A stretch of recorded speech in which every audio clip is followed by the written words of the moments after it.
अगर आप stock market में इन्वेस्ट करते हैं या फिर म्यूचुअल फंड में इन्वेस्ट करते हैं तो आपने इंडेक्स फंड्स के बारे में पक्का सुना होगा।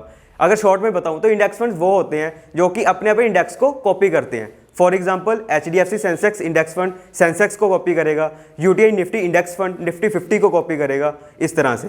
एंड अगर आपने इंडेक्स फंड्स के बारे में और जानना है तो आप इस वीडियो को पक्का देखना, लिंक मैं नीचे डिस्क्रिप्शन में दे दूंगा। तो आज हम एक मोस्ट पॉपुलर क्वेश्चन के ऊपर डिस्कस करेंगे एंड इसका आंसर मैं आपको डेटा के साथ दूंगा। क्वेश्चन ये है कि हमें एक्टिवली मैनेज म्यूचुअल फंड में इन्वेस्ट करना चाहिए या फिर हमें इंडेक्स फंड्स में इन्वेस्ट करना चाहिए। तो मैं हूं आशुतोष, फिनलाइट की वीडियो में आपका स्वागत है। चलिए शुरू करते हैं। 2008 के फाइनेंशियल क्राइसिस के बाद से काफ़ी इन्वेस्टर्स ने एक्टिवली मैनेज म्यूचुअल फंड्स को छोड़कर पैसिवली मैनेज इंडेक्स फंड में इन्वेस्ट करना शुरू कर दिया है।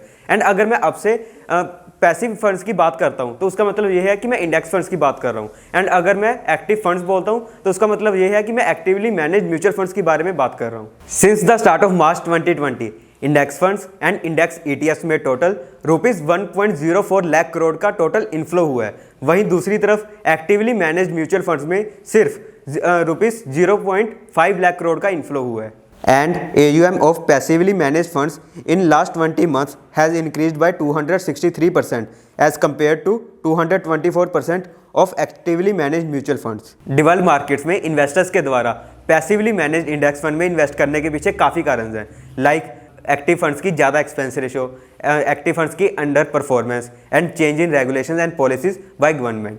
एंड ये सब रीजंस अब इंडिया के लिए भी ट्रू हैं। एंड आपको एक इंटरेस्टिंग बात बताऊं, एक स्टडी में पाया गया कि 80% of the actively manage mutual funds अपने इंडेक्स को बीट नहीं कर पाते लार्ज कैप कैटेगरी में इन 1, 3 एंड 5 ईयर्स पीरियड।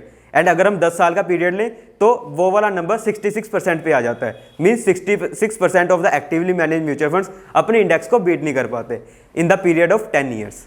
सो जैसे आप स्क्रीन पे देख सकते हो, अगर मैं फर्स्ट रो की बात करूँ इंडियन इक्विटी लार्ज कैप की, तो अगर हम इसको अपने इंडेक्स से कंपेयर करें, इसका इंडेक्स है S&P BSE 100, तो अगर हम 1 ईयर का पीरियड लें तो 86.21% एक्टिवली मैनेज म्यूचुअल फंड्स अपने इंडेक्स को बीट नहीं कर पाते। एंड अगर हम 3 ईयर का पीरियड लें तो वो नंबर 86.67% है। एंड अगर हम 5 ईयर की बात करें तो 5 ईयर में 82.72% है। Means 82.72% actively manage mutual funds अपने इंडेक्स को बीट नहीं कर पाते। एंड यहाँ इंडेक्स है S&P BSE 100। वही अगर हम दूसरी रो की बात करें तो यहाँ इंडियन ELSS फंड की बात करते हैं, तो यहाँ हम देख सकते हैं कि अगर हम 1 ईयर का पीरियड लें तो 53.66% actively managed ELSS mutual funds अपने इंडेक्स को बीट नहीं कर पाते। एंड यहाँ इंडेक्स है S&P BSE 200। अगर हम 3 ईयर का पीरियड लें तो 76.19% एक्टिवली मैनेज्ड ELSS फंड्स अपने इंडेक्स को बीट नहीं कर पाते। एंड यहाँ इंडेक्स है S&P BSE 200। ऐसे ही अगर हम Indian equity mid cap and small cap index funds की एक्टिवली मैनेज म्यूचुअल फंड्स को लें तो अगर हम 1 ईयर पीरियड को देखें तो 57.14% actively managed Indian equity mid cap and small cap funds अपने इंडेक्स को बीट नहीं कर पाते। यहाँ इंडेक्स है S&P BSE 400 mid cap small cap index. तो पहला रीज़न तो ये हुआ कि एक्टिवली मैनेज म्यूचुअल फंड्स अपने इंडेक्स को बीट नहीं कर पाते, इसलिए इन्वेस्टर्स पैसिव इन्वेस्टिंग की ओर भाग रहे हैं। दूसरा रीज़न है expense ratio. Actively manage mutual funds की एक्सपेंस रेशो बहुत ज़्यादा इंडेक्स फंड्स के कंपैरेटिवली। तो जैसे आप स्क्रीन पे देख सकते हो, इंडेक्स रेगुलर फंड्स की एक्सपेंस रेशो है 0.68%, इंडेक्स डायरेक्ट फंड्स की एक्सपेंस रेशो है 0.48%, एक्टिवली मैनेज रेगुलर फंड्स की एक्सपेंस रेशो है 2.09% and actively manage direct funds की एक्सपेंस रेशो है 0.97%। ये टेबल क्लियरली शो करता है कि regular index funds and regular actively manage mutual funds की एक्सपेंस रेशो में 1.4% से भी ज़्यादा का गैप है। लेकिन अभी आपको ये वाली एक्सपेंस रेशो में डिफरेंस इतना ज़्यादा नहीं लगेगा, लेकिन ओवर द लॉन्ग टर्म ये एक्सपेंस रेशो में डिफरेंस बहुत ज़्यादा बन जाता है। फॉर एग्जाम्पल, किसी फंड ने 20 साल तक 15% के CAGR रिटर्न्स दिए तो आपका 1,16,36,000 में कन्वर्ट हो जाएगा। वहीं दूसरी तरफ अगर आपकी फंड की 2% एक्सपेंस रेशो है तो वो बस 11,52,000 में कन्वर्ट होगा। मीन्स 5 लाख म्यूचुअल फंड्स की पॉकेट में जाएगा। दैट्स वाई एक्सपेंस रेशो ज़्यादा होने की वजह से काफ़ी इन्वेस्टर्स पैसिव फंड्स को ज़्यादा प्रेफरेंस दे रहे हैं। तो अब हम रिटर्न्स की बात करते हैं। जैसे आप स्क्रीन पे देख सकते हो 3 year rolling return of large cap funds and large cap index funds. Red line आपको शो करेगी कि actively managed large cap funds के रिटर्न्स क्या हैं एंड ब्लू लाइन आपको शो करेगी कि पैसिवली मैनेज्ड इंडेक्स फंड्स के रिटर्न क्या हैं। तो जैसे आप स्क्रीन पे क्लियरली देख सकते हो कि पहले actively manage mutual funds passively manage index funds को बीट कर पा रहे थे, लेकिन अगर हम पिछले 3 या 5 साल की बात करें तो actively manage mutual funds passively manage index funds को बीट नहीं कर पा रहे। एंड इसके पीछे भी एक रीज़न है।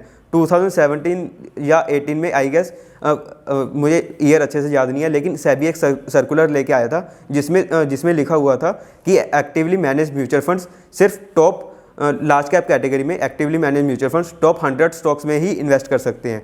तो लेकिन उससे पहले वो स्मॉल कैप कैटेगरी में भी इन्वेस्ट कर रहे थे, जिसकी वजह से उनके रिटर्न ज़्यादा शो हो रहे थे। लेकिन उस सर्कुलर के बाद से लार्ज कैप म्यूचुअल फंड्स सिर्फ टॉप 100 स्टॉक्स में इन्वेस्ट कर सकते हैं, जिसकी वजह से उन्होंने अंडर परफॉर्म करना शुरू कर दिया। तो जैसे आप दूसरे चार्ट में अभी स्क्रीन पे देख सकते हो, 3 year rolling return of mid cap funds and mid cap index funds.